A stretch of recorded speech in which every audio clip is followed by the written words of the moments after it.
Hello po, ako nga po pala si Travis Tristan Aquario. Ito po ay pananaliksik tungkol po sa aking kurso. Bale po, bilang isang BSIT student po, napapaisip talaga ako kung paano natin magagamit ang teknolohiya para mas mapabuti ang buhay ng mga tao. Lalo na sa paligid natin.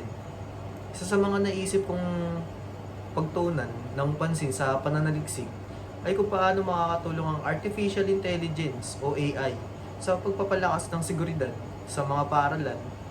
Sa dami ng issue ngayon, mula sa physical threats hanggang sa cyber attacks, parang hindi na sapat ang mga tradisyonal na paraan ng pagbabantay.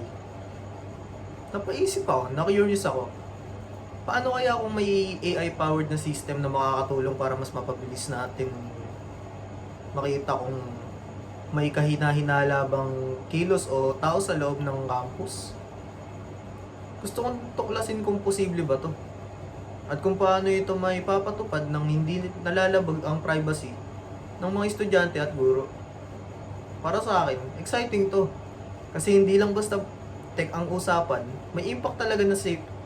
May impact din talaga sa safety at daily life ng mga tao. Kaya ito ang aking gusto kong saliksikin.